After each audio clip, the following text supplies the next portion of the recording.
ta fara taruwa, tanadinsa ta fara fin karfin damuwa, rantsuwa ya iya cewa burinsa a rayuwa. Nan take ubangiji ya ɗaukaka shi, ya ci lafiya duk da dai an so a raunana shi. Shi ya karɓe mulkin kasashen nesa da kurkusa, da muddin sarakuna suka ganshi sai su durkusa. Okay, farkamu da dawowa. Good morning, one more time ina kwana. Nam, KKK Khadija Kubra kai Lani ina kwana. Ya harkoki ya gari ya al'amura. To, President zai read State of the Nation's address yawanga. Waton lamari da kasa take cikin ko adireshi kenan dangane da yanayin kasa ko lamarin da kasa take cikin, kuma da jiya na ce miki ne dai ina jin daɗin real state of the nation's address nan domin ya kare bayan wanda yake mulki shi yayi sha samu yan adawa kuma shi za ba haka bane ga the real state of the nations, and it seems to it cut across lokacin MPP kuma NDC kuma mun ga yan MPP sun yi, and then the lokacin NDC MPP kuma NDC suna yi. So it's something that is happening, and that is democracy anyway. Yes, shi ke gwada kamar muna demokradiyya. So what's trending anyway? Well, just as usual, the second day, but she State of the Nation, everybody's talking about, everybody's looking forward to the penultimate State of the Nation address in the presidency. So aside that, the convener of Fix the Country, Suna Oliver Baker, so she might clip on his social media page, check 24-hour economy policy is just empty slogan. Yes, in the Mahama K use. So it's got a lot of people talking about that. One leading member of the New Patriotic Party, Kwame Pieni, Shima Way Kennedy, and Ken Oforiatta being the advisor to the government, it doesn't make sense. Yeah, that's me. So it's a that's me. It's a Shima in that we have to from opposition. Shachi come on. Maybe it's coming from an opposition point of view, but this is is a leading member of the New Patriotic Party, Shimara, and already the New Patriotic Party. And we're in Subasu. Look at the Ken Oforiatta was the finance minister. We had people in the party in the bus who ride the sheets. So I'm sure maybe it could lead to, and his explanation. We look at the finance minister. She came in the state we are in currently. So one advice. Sugar Bankasa at this time. So this and many other stories they are making headlines in our newspapers. Anyways, we can't wait, and we can't wait for 10 a.m. as well.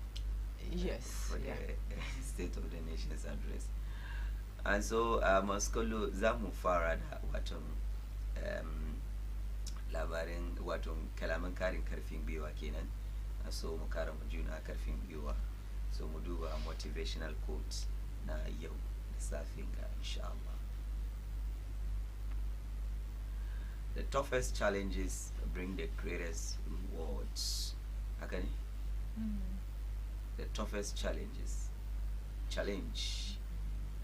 Toughest masu karfi, challenge masu karfi kenan.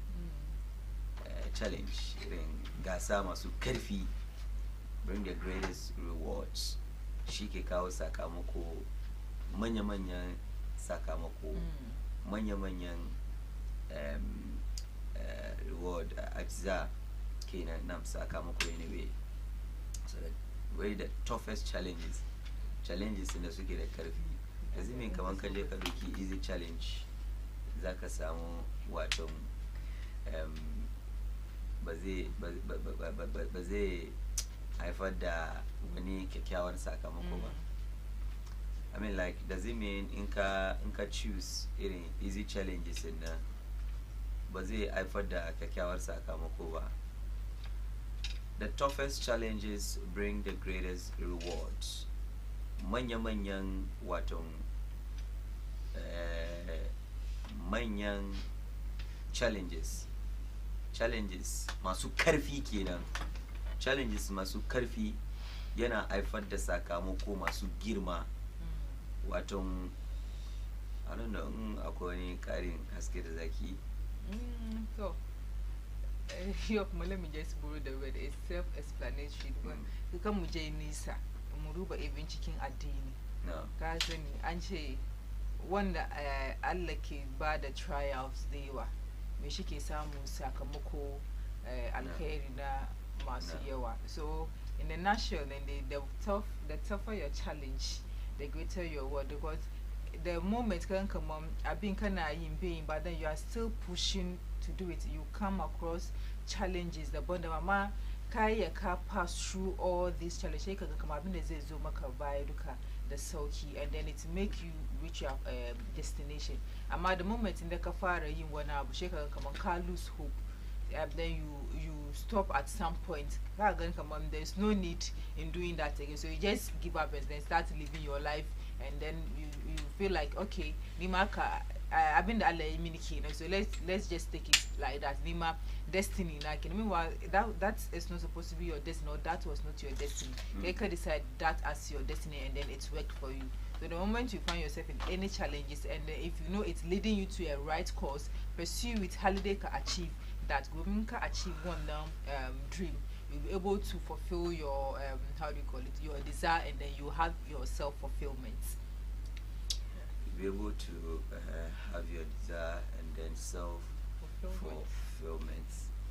Right, so Nkaduba masu challenge, masu try sooner take up on a challenge now. Guinness World. Garden opportunities in the cow musu. It was a tough challenge. Very tough. But when you say in fact it's deadly. Seriously, it can be. Yeah, back up on 10 days. Somebody like fire, but I 10 days. 10 days. What is she almost 20 days Singapore without sleep? Yeah, they still it's deadly. Much. It's deadly. Look at even though we are learning that they work for 5 consecutive days. Babachi. Yeah. Like it could have been worse in the affect vocal cords and that maybe she can't even speak again. Sega galamarin nan ba wai za ana zama kawai akwai ana ina ba wa Allah man da yace zai stand kawai ma kawai to ka gan shi don challenge shi bai tough ba ka kuma an manta da shi bai ya achieve komai ba. Exactly. Amma wayan ga even though for instance if we an cancel challenging ta nan ba recognizing ta ba, but ya haifa mata a lot of rewards. Ba wasa ba. Ambassadorial deals, she's been known, and definitely meeting, hanging out with the presidents and their like in the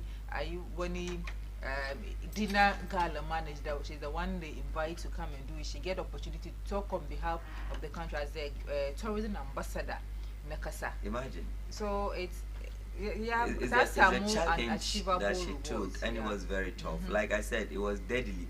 Yeah, tight and go. Tight and achki waka no shit asuma. Kama. She barzo.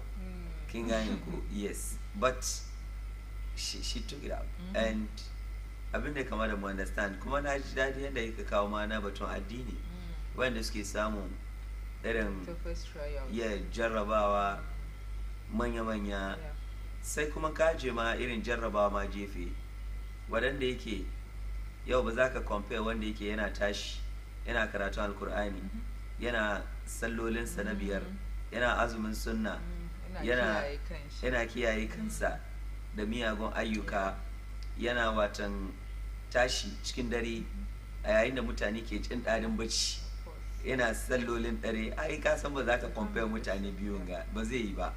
Exactly, because tun suka challenge very tough one for that one. Exactly. So no matter what, you can't compare. Aha. Wanga kai mai wani abu ce ma Allah ya isa. Yeah. Sai ka ce what you say. It can be deadly. So can be deadly. Kaje ka neme sofofi kamar handed. A zuwa ba shi hakuri. Yes, because I mean bawa Allah ne. So of course ya kamata mostly more accept many challenges if indeed we need great results. But unfortunately, Khadija, it looks like Kenyan youth in Yanzu, Basu, when it tamu the money, they want to make it, but don't want to suffer for it. Like the challenging, Basu son so fuskanchi challenging, but then Kasa Musa Kasa money, one night Musa Mutu Tifa, die, but one guy Makafa. Like, and they seem to do nothing about it. Let's say there's this regular slogan, no shortcuts to heaven. Exactly. And now we say Urasha Ubeti. Urasha So you see these young ones don't pass to be the right path. So someone to case soon and Kagan later in the end in the long run and Kagan shake Hamusu Miss Yaki Crab in the money. Soon some question when in situation that they come out about because one for instance Kagania can check he's going to make it say glory without her school Marco Kaji when I find out some choose because she builds a school. The next thing you know the person is talking about is fraud. Exactly. That's the thing that comes to the person's mind. It's for especially in our Zongo communities. Fraud yazama wana budin the yazama talk again much man be fraud what so. Yeah. Yeah, so yazama a trend in our Zongo communities. I know people will not not be fraud happy. What on Sataki and go yaudara. Yes, they have a name to call it a Sakawa or but now they don't use the word Sakawa. It's a fraud. It's a maybe a fraud boy. Maybe Alpha Harimaki. Oh, Nini fraud boy. This scam. What kind of scam? And I yaudare mutani. Yaudara for you is a living testimony. Exactly. So you don't know. You see, a quick video that tell you. They admonish the youth come of course. Let's be hard workers, especially now encourage matter. So you have also matters to get to say and be self-reliant. Yes. That's Makaman Chinsu. And then look at the kind of pressure come on. It's okay, but the youth come and of feel like, course. hey, for real, like probably she's my age mate. So look at how she has made in this short while. Look, before I mentioned this I think on Friday. Before God the man, but we are letaba yarmata. I mean pressure. So say ba wasabani. And look shiki. Because but go through a different lane in the baker matter achieve. I should have been shortcut Nigga. So one also so yes you hal maybe back. Probably you might not be part of that fortunate ones. And then even when the massacre is look at it. Meshes Hamukudin. Abba been a big matter but she used to they find themselves in it. Drugs is at the highest level of when he couldn't as we and one the Kumanasu yes the west me she couldn't yazo, you know the couldn't something in our zua in some day a lump sum in your zo to shiki and she gonna me she basa be son to cap the just because they've decided not to pass through the right channel to lead to their destination. It's a communicating money. Just be pursuing it. In the case of making your back a result and it's taking it away, keep pursuing it. Sometimes it's not easy. So like the life you are living now. When you wake up, I cannot be an monthly. You want me to pay 2 years rent? How am I going to make that money? So life as it sounds now, especially the money, youth are they are a lot under pressure. Youth, especially youth, we are in the pressure. So say, especially during this era, or let me say this generation. Call me Yabu call you to say some one up on his own, but the means is not there. Okay. So Kuma ba so I one up the Zeka when yaki crabbing money. When it down more. So you when you decide to pass Umaka car be the right chance, you are delaying. And age is not your best friend either. And that's how come once the dam can come on me she a J and I come on Charlie by the age of this I have to do this, I have to do that, I have to do that. Because honestly age is nobody's best friend. Okay. Nobody wants to be aging, especially if you are not achieving what you are achieving. Exactly. One shortcut Samona Bunda it will fit into his age bracket so that one day I check on Shima but then in the long run and then they what God wants to skills away Chimag Magan could demand Gaskin and Bagas while in the case of Magay saying, how do you kill somebody to make money? Just imagine. How do you kill somebody to make money? The guy Ajay Akashi when he assembled just to have a kind of lifestyle. Some of your colleagues are having them. And I think Yakamata Muruba will reggae pressure on the youth. it's too much. But equally, you know, then you have time and then trust the process. Trusting the process will give you the peace of mind you trust need. the process. And so I think this is what we need to have at the back of our minds. Go what you look at you as youth. It's a matter of time. Yeah. What is waiting for you, You surely get it to not pass you. exactly. What is meant for you will definitely be yours. The equal Allah. So don't be in a haste. Kajeka someone, then at the end of the day, I've been there in Mutumina way. I've been the Zamanaka Kajeka Sata. I've been Nakani Komakaje Kasata, which is true. Nganiko Kai Saudi Kaje Kasata Hakinka.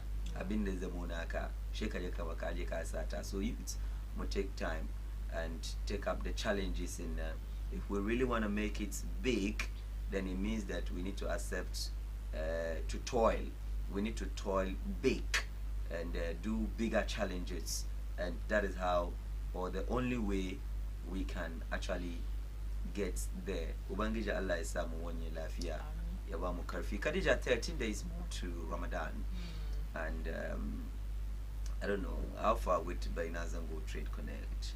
Bainazango Trade Connect, as usual, is going to be a fender. That much from the 8th of 9th. So all preparations are ongoing, everything.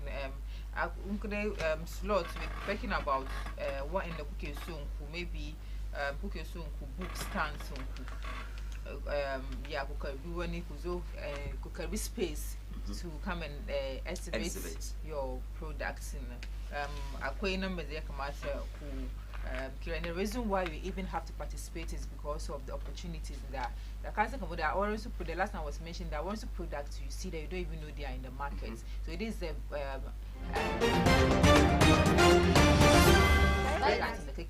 so they should be because I'm advertise can TV but nobody knows about it. But the Mkakawa Exhibition Center now you see a lot of people come to your stand and say I've been making okay I've been this way. So if you think you have such product okay soon cacao outside maybe my kai when sabo magi exactly. So you have to bring it there. So Musamu Mugani, and then we see, especially if it's FDA approved, exactly. You bring it there. So Musamu, we say why in the cookie so book stand look at number they come out to Kira 0550759714 0550759714 call Kira 05345700026. Stand number is no kumana can screen while we speak here in Hakanga and Gianna cross check naga was products in the Zasu available companies in the Zasu available naga Momo milk. Yes, now Momo milk will be the Alimo oil, the Kuma rice, sooner the rice, the oil, and it's one of the finest rice and oil in town. Yes, Nadandana, and it's so I can talk for their sunflower oil. Yes, sunflower oil very is healthy. Very healthy. You know, cause one mine and I don't know if it's me or everybody. You can easily smell the oil. You can smell the oil come on. The moment come in and let me put it. I call one some mine. Can get no cause come mine get cheap when it. Yeah. You get but then sunflower oil and you can actually I could like you just enjoy what when it tastes by and all that. So I think one is the foil especially they can equally go for such products because but there are instances I go to buy food. Aisha will be someone who can testify, tell her that I can't smell I don't like the smell of the oil. So I mentioned a brand. I was like next time I inside I've been so your coin I'll just take that brand there. So I saw your mini coin because I just can't ching up in there you smell the oil. But then the like of alimonga because we usually use it in our homes. It's a kind of it's the best, one of the finest oil in the Dakasamu chicken market. I think Everpack. Disposables there. You know when you want to have to do with this. I quite disposable with the dama. I'm a quite in a basu leak. Can't understand. I might take a key. I can get that. About one cocoa. I've been a fire leak. It's a Everpack soon back a quality disposable packs. That events in Kadashi can soak uncle Mokasamu, the kind of recognition that the kid need. Yeah, and we also have Omnibank. Yes, yeah. Omni Bank. So I think they'll be there. Yes. Subamu Thames and Subaton. Yanda za ka yi ka samu ka bude accounts Yes. da Now the makamancin show come su mutane da na cikin zungu ba su da bank accounts. dewa dewa nan ji a cikin samu da lazim dewa. So do I This like the Omni best, Bank? Yeah. the best platform for you to come. Let me say opportunity to just Just work in. look, Because mai the Ghana batun card abinci, ka kawai. Seriously. ga batun abinci, ga batun shanin lafiya. lafiya, ga batun banking, finance da, and Amen Scientific su ma sun zo su yi Health screening, yes. Ana batun Amen Scientific.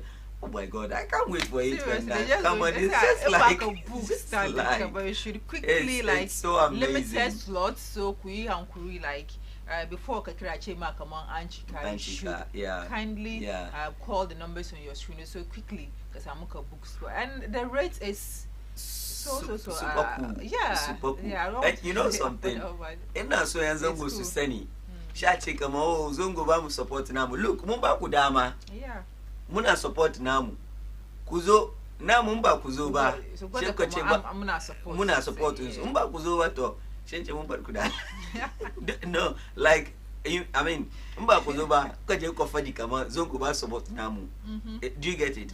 Ba kuzo wannan ba damuwa. Amma ka je ka fadi. Kama ba mu support namu to shin ce on a lighter note mun bar ku da Allah. Kin gane ko in a small voice mun bar ku da Allah. Amma ku zo ami no in ba ku zo ba she ku yi shiru wannan ni da ku ba mu da problem. Amma she ba ku zo ba kuma ku je ka zama zo mu ba support. Zo mun kawo muku kowa na zuwa National Mosque 819. Bring your products. Zo mu help ka. Ka tallatar ka nuna ma duniya kuma akwai packages da zamu maka ma advert free cikin wannan just come and be part mu maka free commercial. No, you're exactly the comment mention. Look at the brands that are partnering. So it tells you in a brand that now, you know, I'm trying to recall some of them as soon as they are. Do you get it? Yeah. But I believe, sir, and we'll be doing some interviews with some of these brands before the run and inshallah. Yeah. So, Baina Zongo Trade connects 8th and 9th, arts, culture, and networking. Hassan, come on, cooking coffee or in the phone. I breakfast, the lunch day. Wow. It's a coca back a chair, Binchiba. Yeah, like sure, Casa Mukoko, Casa rice water. More like I've been a man tea. So your breakfast, not your breakfast, I mean breakfast. My breakfast, breaking hearts, but the breakfast will be well served. Yes, the surface. Cooking competition, but you go. Mesa. Dan Jama competition. Then Jama. Jama never chicken your near Jama competition. Oh, na ni Jama leader ni. Back sani ba. Na da Jama group. This one any mutane su a kai da su a zafi ko wannan Jama. Akwai kaki da mura ne yake kin gani. Oh, ba me yasa ka do cikin cooking competition? Kin ga ba. Zai represent bai na. Kin ga ba shi represent. Sarkin zango. Shi da malam fari. So ya bincin nan. Anyway, so come on, SS Beauty. Yeah. SS Beauty kuma suma suna say the kaya makeup skin. I'm sure you will see them. You market it. You see them there. So because I'm going to my products from there. Can understand? So skincare kana so kayan kana so yanzu haka social media muna da wani stem da muke use ma skin like akwai wani abu da ake kira glass skin ka sani aka ce glass skin irin skin nan da ka duba baka gani ko muke yi nan skin na wanda ba tambo ba ko muke like ya is smooth no problem kin san ya boys in ke kira wannan aljanna to so kana so ka samu aljanni aljanna na gaba wala ko kana so matan ka ta zama aljanni ka je SSBT zone ki ka samu glass skin ba tambo no toss. If you are someone who is interested in eating K beauty, I could check K beauty, Korean beauty products. Kenenda, so answers to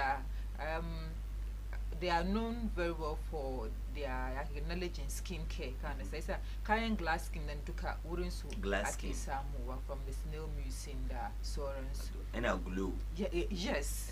In a glue. Glue. Kaga skin now pop like butter. That kind of thing. It's encourage SS Beauty. Cause I'm all this. Come on, they glue. Get it. Okay.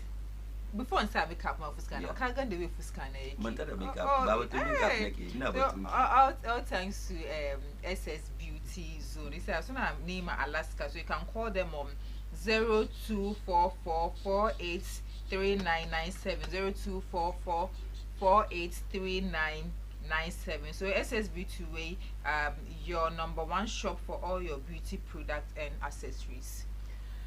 For your beauty product and accessories, Nagaya Mukukuma, Amen, Sunzo, National Mall. So, one abune, Kaikasa Misu Kuma, or in the Kowan Beach Kaki Sunkuma, Kaikasa Misu, our Nachi Makasoran 13 days, Ashiga Azumi, JKI maintenance, Kadoki Kashigachi Azumi, the Amen Scientific, the contact machine, and massaging car, the Kyoke, the Kanka feel, what Benze, and I feel Benze.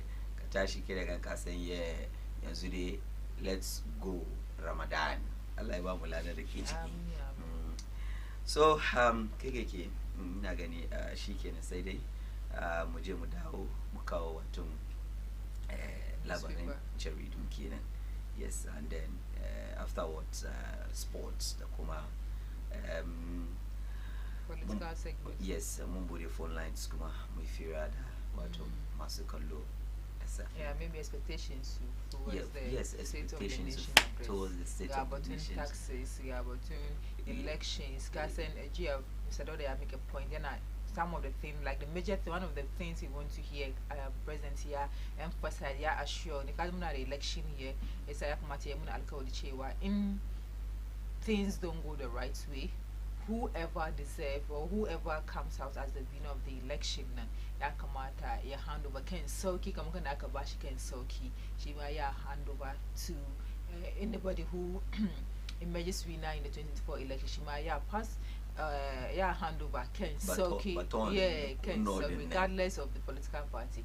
You also do the needful. Be it Baumia or Mahama or Alankash or Cheddar or Ko actually Kuai BJ is the new Mam Kira Sunam party she was boom. Okay, yeah. Yes. Christian something go. Invite Chirabosom.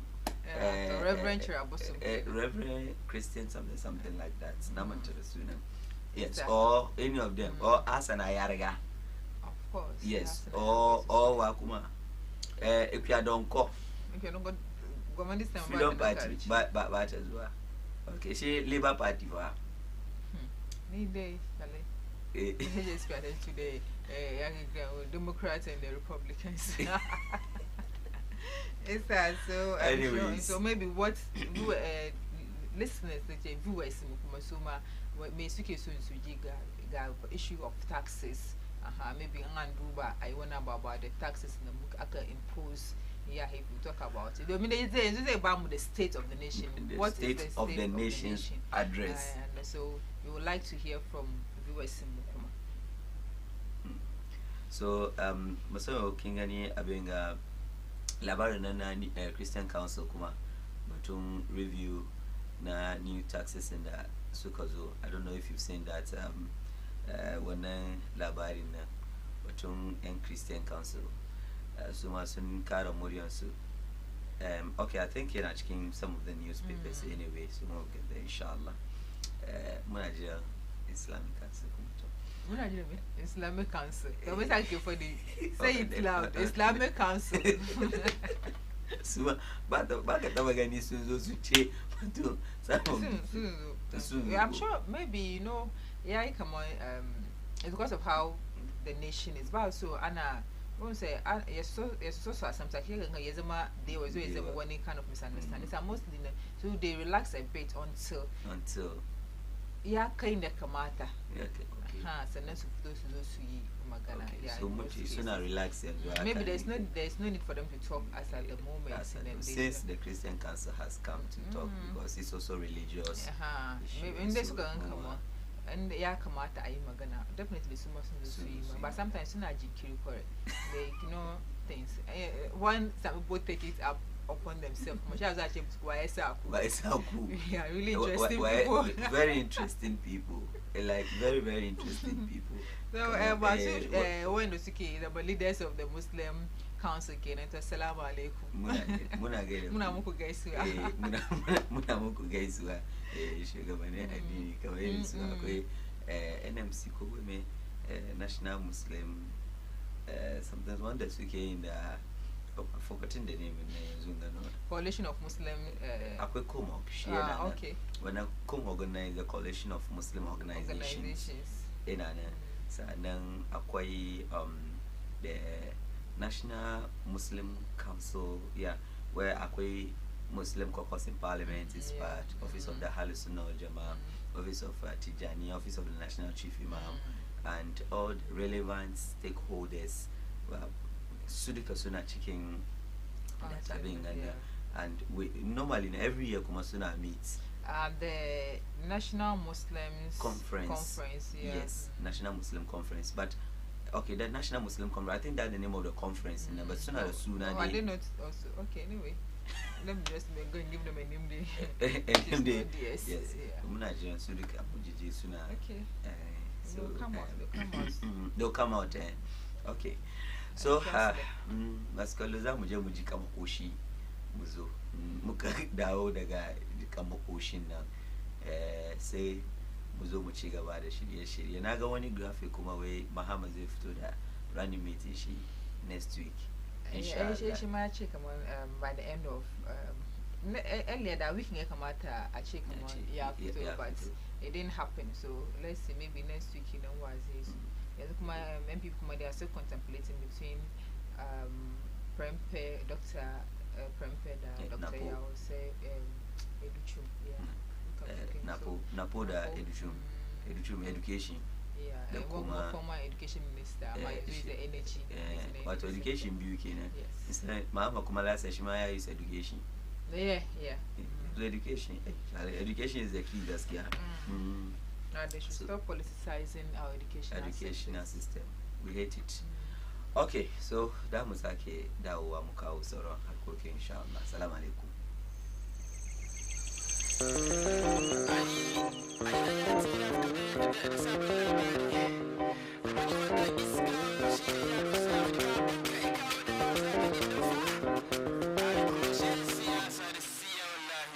Dango ya zama mun gaji before but now wave and spear head down. The story of my struggles motivate the dreamers too. Bazu guda ay kaka ji wasa nan ga babu bacci no yan siyasa ku goma baya please. Now you focus, check my focal priorities on my goals, been on my toes, no day fuck with the hoes, boys they done too much, so I learn to keep my best to myself. Na bazuda, na bata guda, na bashi guda, na bazuda, na bazuda,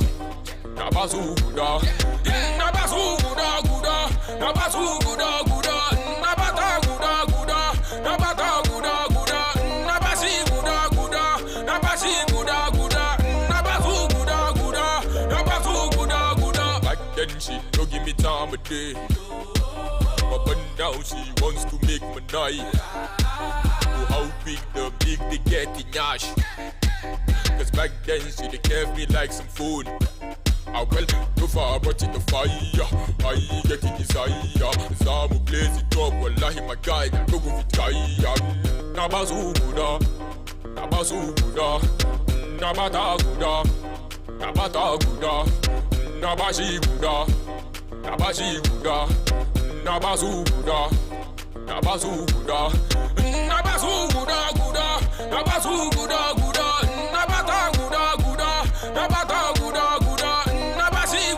Dukkan godiya da yabo sun tabbata ga Allah. Amin.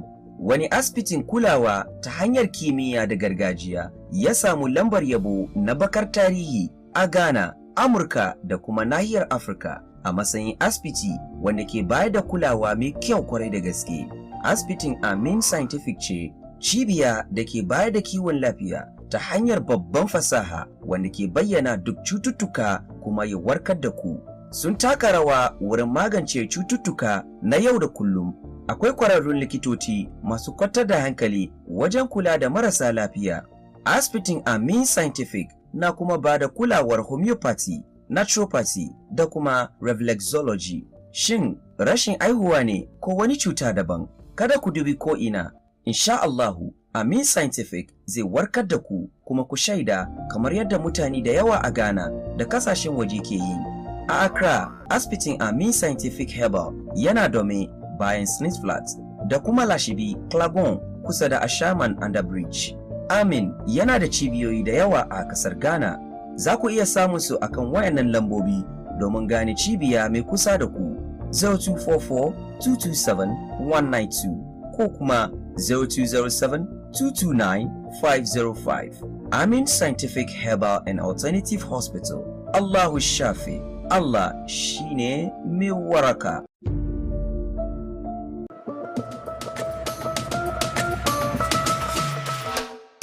Get ready to trade and connect with the latest and exciting business innovation fair.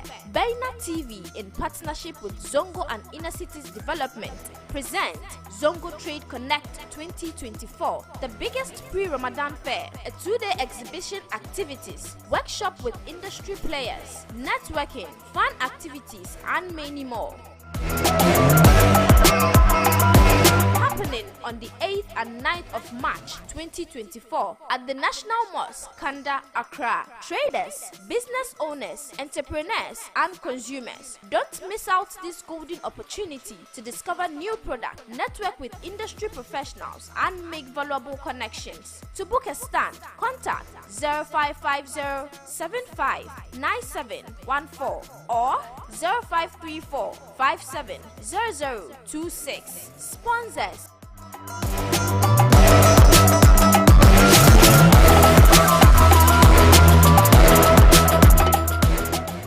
Zongo Trade Connect. See you there.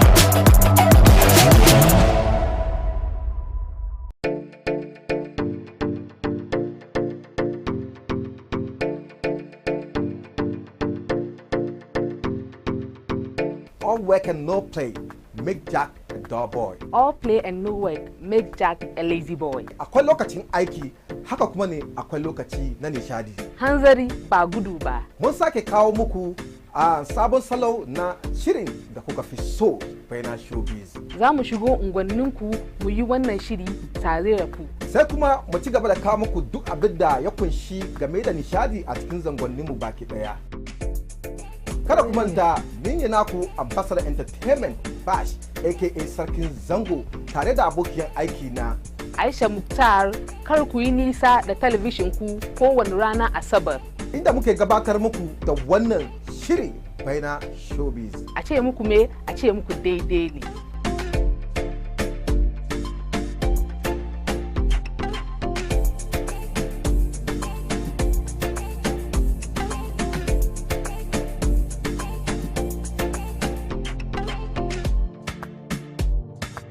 Baina Showbiz, farhanku fifikonmu.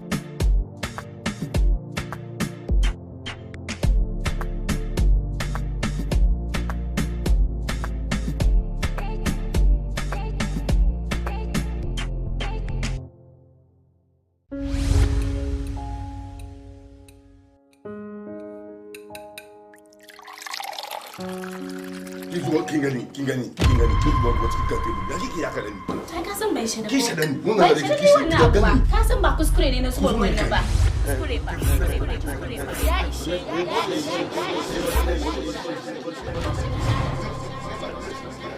a kowane lokaci aure ke zama shakatawa da zaman lafiya. Akan samun sabani da rashin fahimta da gaddama tsakanin ma'aurata. Wasu lokaci tarbiyyar da yara yana ya zama matsalar aure. Ku kasance tare da mu akan shirin darasin aure a yayin da muke zurfafa bincike akan kalubale da ma'aurata ke fuskanta da yadda za magance su baki daya tun daga wahala har zuwa nasara. A wannan karo za mu kawo muku wani sabon salon akan shirin darasin aure kowace ranar Laraba karfe 4 da rana tare da ni Hajiya Munira Mahmud. Darasin aure headquarter duk lamuran aure duk baki daya.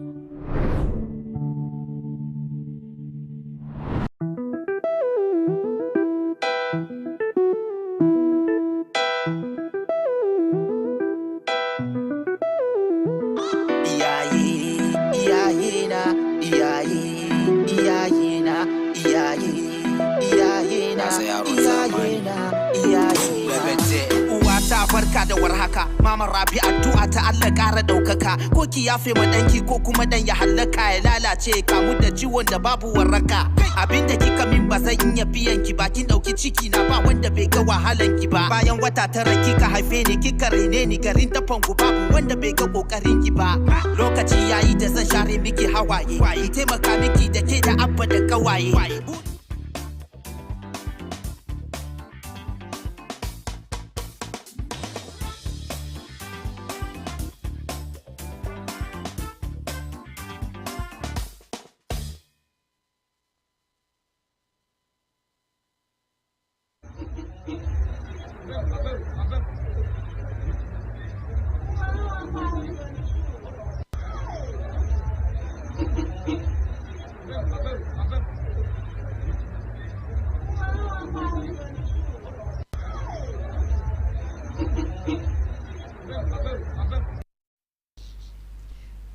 masu kallo barkanmu da dawowa from that commercial break. Na ga kamar mun gan bidiyon da muka aka gwada mana kan screen mu yau kuma muna jiran kan shugaban kasa president Akufo-Addo ya zo kan da lady nan ta haza kayan nan aka muke so da president mu ya zo ya solve ya doki problems Ghana haka ya zo ya solve guda yau in his state of the nation address. So last hour kenan last ya zo ya solve muna problems mu one after the other, just like the video of a matter and carry all this load on her head. It's a president is having a lot of flows on his head. You on the zezo ya kawo na wani sulky regarding whatever we are facing as a country. At this moment, I'm coming to super review segment. I read Mohammed Dauda Kakadi. It's a yo. This person Sunzo from the Daily Graphic to the Daily Post. Dauda, salam alaikum. Wa alaikum salam. Ya gajiya. Alhamdulillah. An ga mu komi lafiya. Inshallah. Allah ya cika. Amin. Amin. To kaji Kwame what's his name? MPP. One of his just Kwame P. Yeah. You know he's also a leader member of the New Patriotic Party. Yeah.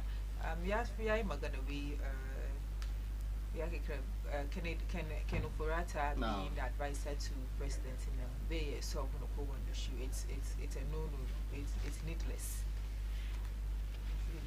Right, but we can Ofurata in this state as a country. There's no agriculture as advice me. What advice is about government. Anyway, I think we delve in that later on. I'm holding in my hands the Daily Graphic. Daily Graphic front page. Daily Graphic way review new taxes. The Pentecostal Ghana Pentecostal and Charismatic Council so they are calling on government to review new taxes. Send government to set up fintech innovation fund. Dr. Baumia Kena and then just one group to build waste treatment plants in Lagos. Teacher unions make proposal for parties manifestos. And then back page Komungani Tamale Sagnarugu suffer acute water shortage. She came now on the Daily Graphics and in the Ghanaian Times kuma we Suma Jospom breaks into Africa Science Landmark deal to build waste management plants in Lagos, and then commits to free senior high school TVET program review in manifestos, and then Vice President Kumawe tax fintech firms to develop innovative payment solutions for Africa. Attach Yakuma urges calm over GRA revenue assurance contracts, small, medium, large scale GRA revenue assurance contracts, and then back page come at the Sam Sports story on the back page. Then the daily guide kuma Nana speak to MPs today. Where your sugar bankasa yeah meets with MPs we amidst tight security, Hatch gate crashes in trouble, and then MPs impressed with SML's data center, Mahama 24-hour economy and empty slogan. Back page in Shikuma, there's some sports story over there. The Akagan Asamo Janwe Akosia Jan, co-chair Baumia's Youth and Sports subcommittee. So this is it on the daily guide. Send Kuma the Daily Post Kuma where John Mahama to name running mates next week. And stop needless thoughts and get to work. I beg you to new Finance Minister Amin Adams. Send Kuma way President Akufo-Addo's elephantine, wrongful and unquestionable $48 million and operational expenses for the 13th African Games Ablakwa Kuma Kina. So these are some of the stories. So the Chronicles Kumawe Akufo-Addo delivers penultimate State of the Nation address today. Yoko strips lady naked, leaves only her bra and pants on, court told. So this is also on the front page of the Chronicles. Sumasunka Batum State of the Nation address in the Yo Sugar Bankasa exactly at 10 a.m. Zezoya address the states. So Mukaduba online portals Mukuma Mukaduba City Newsroom way allowing Sort FM to operate tantamount to illegality NCA Kena, and then Oforiata's senior presidential advisor portfolio unnecessary requirement PNIM, and it was difficult to openly support Kennedy, Japan's presidential bid. Afenyoma Kiskuma Kena on the City Newsroom portal. Anti-gay bill questionable won't stand the test in court. Afenyoma Kiskuma still on the anti-gay bill Kena, and then on three news Kuma. Suma way Ankao Botun Wani Wuta, but then government Suma Ankao Botun Ablakwa, and then government to spend $48 million as operational expenses on 13th Africa Games. Ablakwa Kumakina, Suma Ankao Botun State of the Nations address in the Yo President's Day. It's from the look of things, come on, State of the Nation, ya cut across all the newspapers and even on the online news portals. Now come on, it's a major event here. You can't check it out. So come on, yeah, tackle issue of handling over peacefully to anyone who emerges to be now victorious at after the 2024 general election. Actually, Christian Kasmos now soon that the game taxes. So in the nutshell, the Mr. Kamu President Yazoya address Muna nation, then the state of the economy. But when taxes singer, do you think as at this moment, and yeah, you want to about taxes? Because just like we mentioned the other time, and Tunke bill, and pass coming the Kamatai, and so actually I review taxes now to help small scale institutions. They are calling on president to look at that during in the address nation. Yeah, president say you can he do anything about it? It on come on. Sometimes in manya sooner late. Woron yim magana. Kuma nika do baba life in Sudan saboda sooner jira convention and then they will address their followers.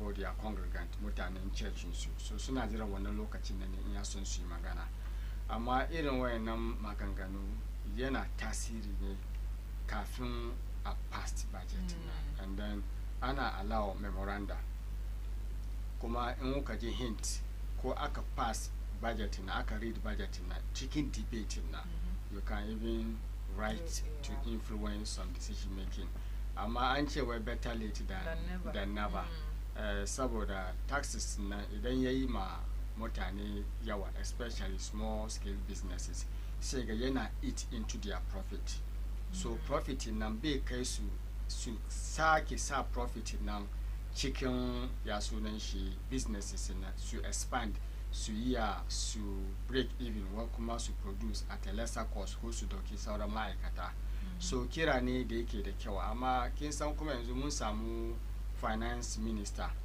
sabo so idan shi ya je ya zauna in yayi nazari ya duba kama wake wannan taxes na ordo an pass amma kuma ya kamata a review shi ko a rage ko a cire shi saboda wani nufi mutane su samu sauki so idan yayi haka dan ya kamata ya advise president na ko the financial advisor ya advise president in president nan kuma ya amince da advice nan then they can go back to parliament in ya son amend wannan taxes na cire amma zai yi wuya war haka saboda budget na funding ne abubuwa da government ya ce zai yi ya kamata ya samu kudi so ya kamata ya so da wani alternative source of revenue in ya cire taxes na ina zai samu kudin inda ce kamar maybe mun samu wani bumper harvest ne na wani cocoa ko gold prices ya astronomical increase ko mun samu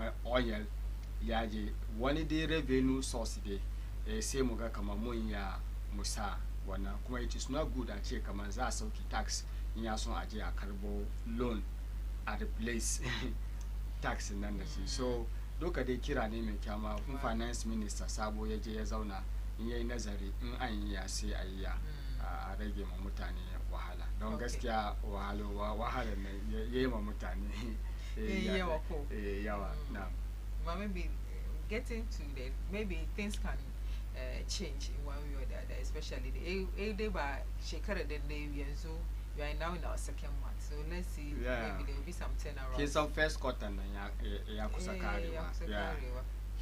First quarter ya kusaka. Kun kana cikin kasa dai ya kamata kullum kana ma kasan nan fatan alheri saboda ai mu duka muna son economy na ya turn around ya son abubuwa su boom some prices especially prices of commodities ya stabilize ko ya mbi ma sauko ba ya kamata a samu stability. Speaking of price of commodities and then speaking of kaman kanda as citizen mu ma kamata mu play role to support the development of the nation. Ba gan kaman mu ma mutane kasan nan kuma we are part of the mess in the country's field. Domin yau aka in ka tuna lokacin COVID da aka increase kaya. In as much man da aka zo aka ce an rage wurin saba or let me put it in this way lokacin da dollar ya how too much in the country and yanzu aka increase ko ya so exorbitant to the extent that one of the things zaka say ma doesn't even make sense to buy them at those prices. Aka zo aka dollar yazo ya fadi aka rage kaya but still wanda suke sayar da kaya prices da suka peg abin aka nan no suke sayar da those prices. Back gamon we are also I kai ka say kenki kuma masu dokun for instance me shi ya buga kenki na 3 cedis amma me shi bai we 5 cedis ka je ka say na 5 cedis nan ma kai da maybe ba ka ci abinci da yawa ka say and there's always ma SS ya kamata ka yad. So I don't think we are part to blame because it still doesn't make sense. Call your government. It's like call back when there's no government. There's a cow at the let me say the kind of living the mukeso because more the as citizens in there, we are not ready for that. Yeah, citizens can sound sometimes na muna blame kama kamata muna blame kama it is the environment. Okay. Because in landlord yana karban 2 years advance yana karban single room 300 Ghana zai nemi 7,200 zuwa wani shekara biyu in transportation cost yana high, in cost of books. So she may say the kinkina ita kuma ba ta peg yanda za ta meet ta samu profit ta meet needs ta ba, so it becomes problem. So abin da ya kamata ne social support mu na wannan country yana da karanci ne, because public transportation wanda da zai zo ya rage ma mutane wahala. Kin san in kana yawo within the city, motocin gwamnati nawa kake gani, ruwa for example kullum sai mutane sun sai ruwa, wanda ya kamata harkan gwamnati ne ya ba mutane ruwa, amma mutane sun yi boho suna sayarwa, ga kudin lantarki yana sama. So all this in ka gama sai ga kamar da ordinary kinki seller ba ta da option da ita ma ta meet wani profit margin ta wanda za ta yi ta je ta nemi wayannan abubuwa social benefit nan ta ba iyalinta. Sannan kuma mu kin san mu imported country, muna import abubuwa da yawa amma still currency mun na yana sama, dollar za shi wurin 13 cedis. So idan mutum ya je ya kawo kaya, idan kafin ya shigo da shi at the border level, at the import tax da sauransu, in ya zo ya shigo kafin in bai kara ba, in ya sai da kudin nan ya kare, wannan amount of money nan bai je ya import the same quantity of goods but ya shigo da shi ba. Isn't the same reason is aka ce kamar da za a zo a duba importation na sa wani restrictions kai, so import nan yayi sauki, but then say minority suka have, I will not say sun kiya, but also have their own reservations about that. Now kin san importation in a country like Ghana, muka ce za mu restrict import without corresponding increase in production at home.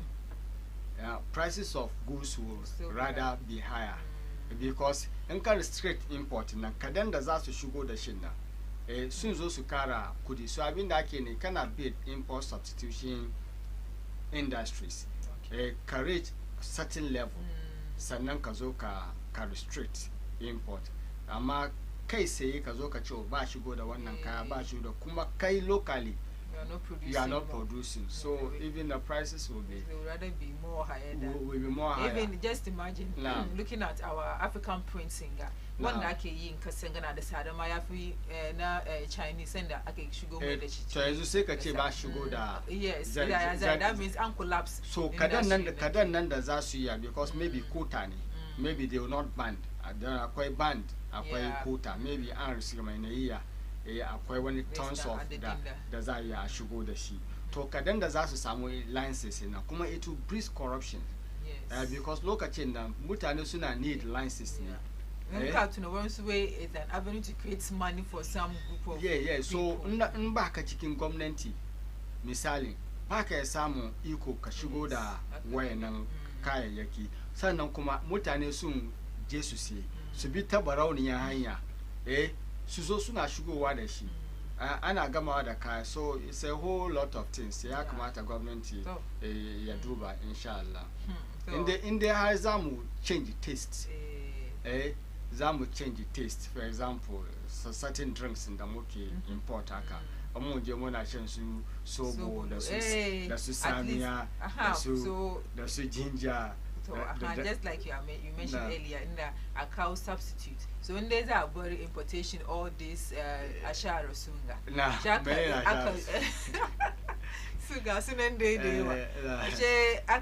aka yi wani industry da zai employ kamar wanda suke sobo ko wani ko somebody have that capacity to share support me shi, so I produce them on large scales. Yes, maybe my item import to amma mutane sun je sun samu nan carbonated drinks na muna yin shi Ghana, muna yin mutane sun je sun samu recipe nan suka zo suna yin shi Ghana, amma akwai local recipe da ya kamata a yi amfani so I say and so I boom markets na mama so mu da kanmu muna ciki our taste for foreign goods na She about importation.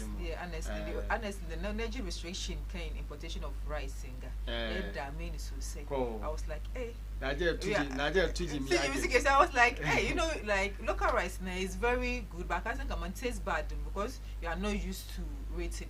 You get used to it. You get used to it. I was like, hey, so I don't with local rice again. I don't with local rice. And so local rice producers and when the capacity suke that she does ask you to feed the nation. So because a local chain at Amos and you try to build capacity in local rice. Local chain that you restrict entry the southern soon now. Ama since then banga wani ga avei menanda su president ko foso kafara beka yazo ya waste. So what's the main problem? Because that mumune she's next week or in 2 weeks time we celebrate another independence. The independence is it worth celebrating in the first place? Yeah, it's to moka kawara mu yima ama yana da kyau mu celebrate. Yes, independent. In that most every year when I celebrate independent in Nyabari Zaki J Ki Kada Korea 24 election Menene Yoshimaza election 7 December Kijeki elect parliamentarian independence in Nandini Mba Shina Kina is the only one but two resolution Shine Governor General I coach you from Britain Yazoya ruling say I've been there Yafadi, you don't have a say. Independent is it's inshallah. I'm looking at achievements. We being the first in Africa, namuka samu independence. No Sub-Saharan Africa, namuka samu independence. And what in the Damascus samu na subaya. Come on, Suaki. It's I don't know, but then it's like you are far behind. Yeah, more problem in any Yakamata will go back to serious agriculture. Yeah, serious agriculture. Mayakamata local government. There are prisons in Duka. Nimu muke yara muna zuwa prisons farm. Kaje nzaka wuce prisoners suna farm da sauransu. Ga lemu, ga ayaba, ga banci, ga kome. So yakamata komo da farming as an enterprise for local government. So why is agriculture not I don't know, it doesn't look lucrative? Why are we not making it look lucrative, especially amongst the youth?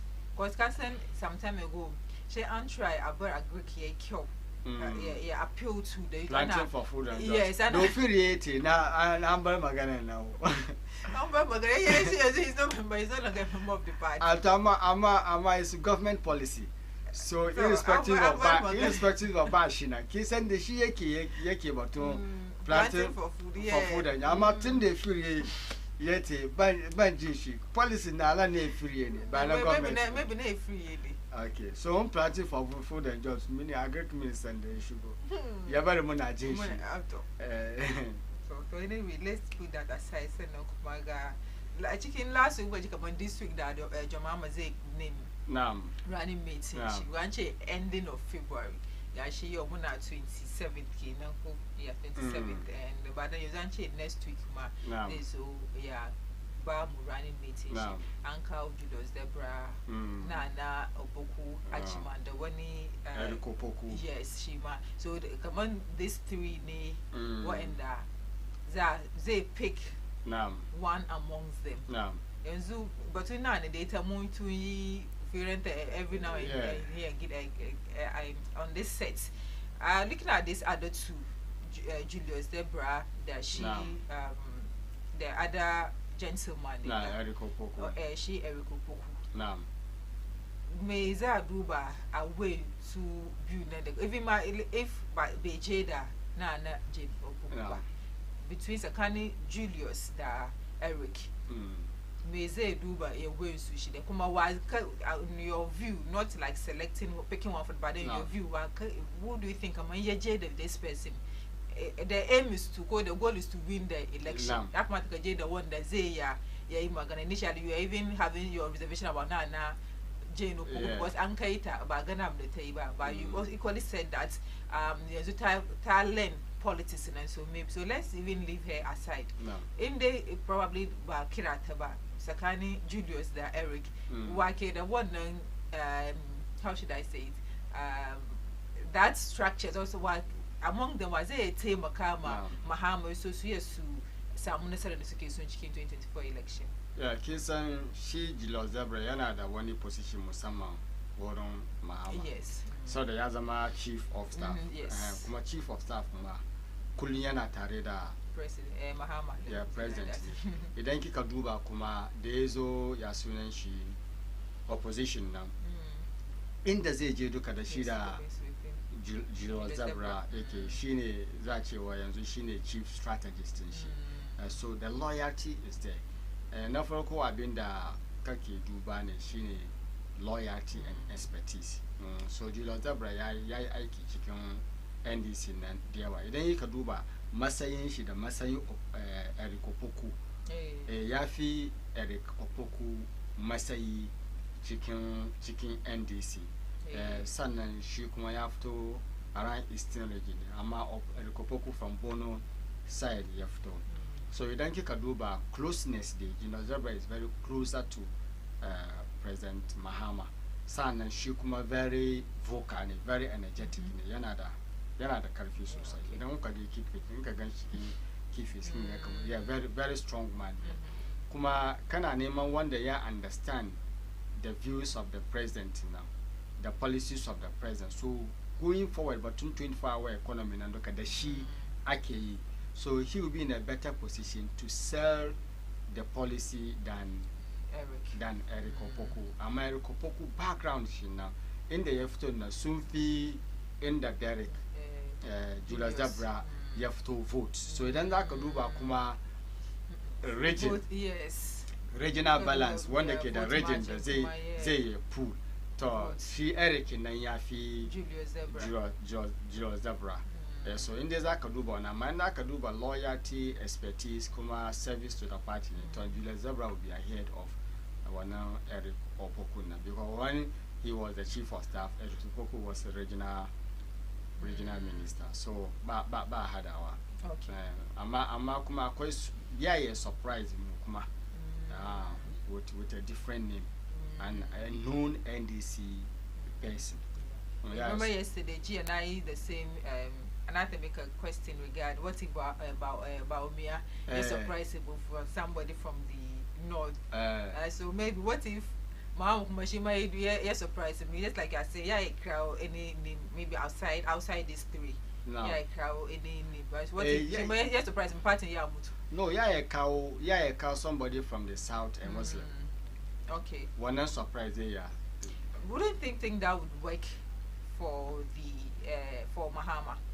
Looking at how politics and religion also play a very key role in our politics, and looking at the history of the NDC Kuma, you know a lot of Muslims or let me say a lot of Zongo people, they have a soft spot. I don't say they are supporters of, but then they have a soft spot for the NDC. And then the fact that soon the Desukazo chicken appointment there's this argument the majority suke use come on party Muslim but step about Muslimi Dama is because looking at the MPP Ali Mahama had the like vice president and but then now 8 years. Yes, but looking at about 8 years and even trying to break the 8 can't understand and then looking at the NDC for instance in Kaduba history party soon I don't know but then you hardly hear Sunam Muslimi like in the top trying to buy for a vice president. Mumuni, for example. Which year? Yeah. Which year? 2004. Okay. Mumuni, the Lord Mumuni MP now. Yatabai, she vice presidential candidate na Atamils. Son this Martin Amidu. Yes, Martin. She kuma yatabai 2000 election. So Sunje da 2 occasions Musulmai as vice presidential candidate. So they were unsuccessful. Ama Sunchi election the Christian take it. Okay. Occasion so do you think that will cause the no, so I've been there sir, NDC doesn't need that. Why do you say they don't need that? No. Pass Neyman Muslim take it Suchi election. Because Sunchi election the Christian take it. What come on aka isa here yeah no say sa na che kama ya surprise in the mama zai bada ne in dai zake yana son ya counter ba mu kan religious one affiliation. Then ya kawo Southern Christian Muslim, Akan Muslim, your partnership. That is the only surprise in that Mahama ze kawo. Ama NDC basu name Muslim take it. So chi election because the Lawrence ya chi election, Christian take it. Atamis ya chi election, Christian take it. Mahama ya chi election, Christian take it. Ama election da MPP suka chiduka is a Muslim Christian take it. So suke neman wannan combination na amma already na NDC musulmai sun sallama, yawanci musulmai sun sallama kamar su partin su kenan because of wani abun da holiday bane akwai historical kinga I'm just saying that on a lighter note. No, kinga aliens compliance order. Aliens compliance order ya contribute sosai ya bari musulmai especially the Zongo. Kinsa Zongo now settlers ne. Zongo settlers ne wanda suka fito wani wuri aka haife su Ghana suka zama Ghanaians. Kafin independence na suna na. Sannan buzi ya zo ya kore su. Wasu wannan historical wannan event na ya contribute sosai wurin NDC ya capture Zongo. So already sun san kamar su jam'iyyar su kenan based on historical events. So they bas need Muslim tickets to because sun ci on 3 occasions with Christian tickets. So mama ya surprise mo da akan Muslim. Amma dai all indication yana nuna kamar ya kawo jeni ne. All indication? Yeah, all indications. Yeah. Which include? Yeah, Kinga, yanzu she opposition leader ne ko? So doing the aka inviting President Mahama, the bay yana deputizing tani. Okay. All right. The one major event in Shiduka, one donation the say the bay ita take zuwa kuma ba ta zauna ba tunda aka lose election kana ganin ta ita kuma tana active. So yana favor ta amma in the party sun samu win su then they can change her. Okay. So because from the last time we spoke there you clearly stated that she's learning. Let's just see what happened. I still on between Maham Castle 24-hour economy yakao a lot of criticism everywhere. I cannot know one look at she one Misuna Oliver Baker. Convene and fix the country.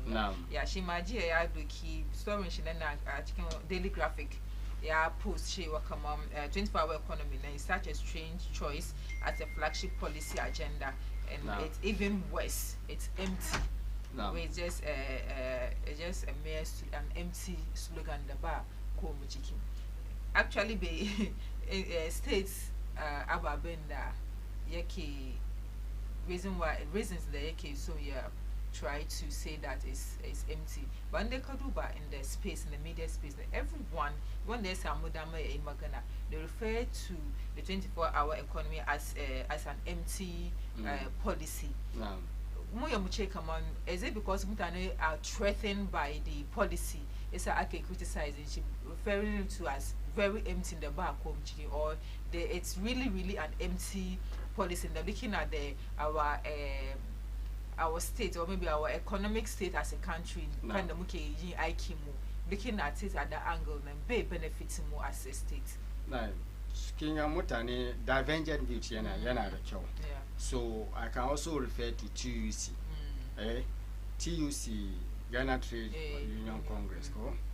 Suna da economists, suna da business people, suna da mutane da yawa.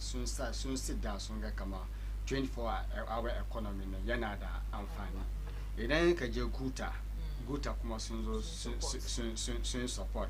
Ghana Chamber of Mines da ya je wurin nan sun loud abun. Banda wannan kuma akwai economist professors da sauransu. So ko cikin addini akwai bambancin ra'ayi. Sai samu ke da mazhabobi da sauransu. So idan shi ya zo ya ce kamar it's an empty, that's to him. Amma ya fall short from bringing reasons in that. Yes sir. So in this case yana bari ka accept ka accept pointing shi na because we cannot accept a point without attributions, without reasons. So he should come back again. Mesa 24-hour economy, yezama empty slogan. When the soccer support na sumbada points, reasons in the yes soccer support 24-hour economy. She de kawo yaba the reasons. Among janka say ya kawo say much maybe kana song ka project your own side of the political divide. Say sa kake wanam magana. Mba kanamba, we don't have to waste time discussing things magana and daka ida ba reasons. It makes discussion very narrow. Yeah, very narrow. So magana shi now. No. Bayaka ata munna de shi ne. Let's throw it away. Throw it away. Then he should come back again. Yeah. Okay. So away from Mahama and his 24-hour policy now, Muduba she leading member of the New Patriotic Party in yeah, and you reshuffle MPP and shake up your president here meets ministers in Shikuma. And Kwame Mpieni way Ken Oforata being appointed as the advisor na president in there. To him it's unnecessary because she Oforata yeka situation na mukichkin one as a state na muka fan kemu yanzu. And also she Oforata wouldn't but I can expel Ghana from the Eurobond market. It's a being advised, and what is he going to advise the government on again as at this moment? Eto, she angling shit about some campaign in Dama from onset they support one economic policy government, but so continuity ni. Tamakuma Kaba president now. No. Bazaka ba present lefi akwai abin da president nan ya gani wurin Oforiata da maybe mu ba mu gani ba kuma ultimately nan shi lefi ke kanshi sai ga kama a inda nake so in ten nan ga wanda zai yi bari in te wuro gani yanzu kun ya cire shi daga finance minister yanzu ya ba shi advisor. To wannan kuma muna da iko mu criticize amma believe in the president yake da shi cikin Oforiata ya kamata mu bari ya stand. Yanzu haka ba mu Dr. Amin bai yi wani aiki ya kai gaban Oforiata ya kick against ba su fara aiki ba so ba mu san irin collaboration da zai shigo ya sunan tsakanin Dr. Amin da Ofori. Is it about the belief in the present kid chicken Ken Oforata, or is about his duties towards the citizens? Yeah, Oforata then you can do at the beginning of the tenant now. At the beginning of the tenant now. Yeah. Things were let me say working. Yeah. Things were just in order. Yeah, so until now. Yes. After COVID-19. So she be samu things right ba. So ba musa bin da yasa bai samu shi ya attribute to COVID and then Russia, Ukraine da sauransu. So bai zama all that bad finance minister ba. Kin gane ko saboda ba wanda zai zo ya ce kaman zai lalata katan shi. Duba abin da ya faru ga Sektepe. Yes. For example, Sektepe fine finance minister amma at the beginning of his tenant sai kiga kama yayi aiki wo amma towards the end na sai kiga abubuwa. Yeah, so da Ghana muna da ba mu da finishing finance ministers mu suna da suna da starting amma ba su da finishing.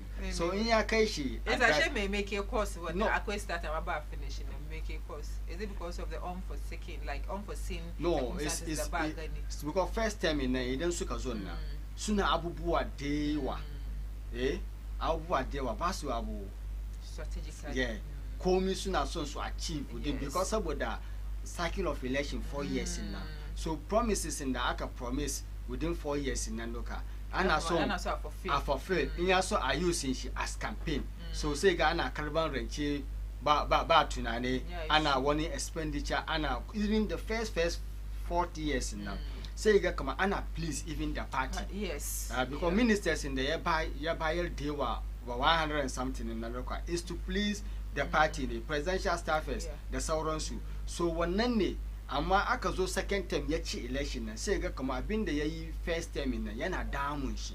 That's what happens to government nan duka. 4 years term of office nan is it doing Ghana more harm than good? No, it's good. It's good. Yeah, abin da ya kamata yi ne ya kamata president because sa kuna ke batun Alan. Yeah. Ko Alan ya ce baka neman 8 years. 8 years. Saboda ka san constitution ya baka 4-year term ne. So kai ka design within the 4-year term now. First year me za ka yi, second year me za ka yi. So first year ka stabilize the economy, da su physical discipline da sauransu ka control GDP to debt ratio nan duka ka control shi. Sannan kuma ka nemi wani strategic infrastructure da za ka yi ka build. So at the end of 4 years nan man abin da ka set duka ka achieve shi. Ka so da ya use one term where you bring back the economy to equilibrium level. Lokacin yanzu wai yanzu muna 0 ka zo 1. So lokacin nan second term Allah ya sa ka samu second term then you build upon it. In ba ka samu ba next government da zai zo nan ka ba shi fundamentals da zai samu sauki sai Ghana a ci gaba. So 4-year term is good. But do we have that enabling environment to make that 4 years term good? Just like you mentioned a few moments ago, I got pleasing of party. We're trying the dream of fulfilling promises. Second President Mamawe, he mean business and he's going to fulfill all his promises within 4 years. Want to fulfill all your promises within 4 years. Is that do we have that enabling environment to do that? Because in the case, if you are coming to build the economy, that means what else about when the car cuts? Are they willing to do that as politicians? Kingashi 4-year term yana ba mu citizens now the power to evaluate them. The power to evaluate them. Mba haka nan ba. Nka ba wani 8 years ko 6 years. Yayi abin da ya ga dama ko one term ya tafi shi. No, amma 4 years na shi kuma ya bar su perform. Better saboda su yi su komo su use achievement su zo su nemi re-election. Amma in yayi sabo kuma ba wani re-election na 4 years kuma kinga abubuwa ya lalace ba review ba monitoring and evaluation. So the 4-year na yana ba mu citizen na the opportunity to evaluate our own leaders. Mba haka na mun lose one now opportunity. All right. Okay, so nangani lokaci zamu end the newspaper review segment, but then next on the 6th of March day, she dey calculate history class. To Independence Ghana. Taking a can. Cool. Abadam. Interpret different. Instead of the Mungo, they said that Samudama Kazuka, Bam more data can newspaper segments in Mascalo at this moment. Examu should go America should go with the detail happening in the world of sports. There are other issues in the Exam campus and then wrap up at 10 a.m. It's a question check.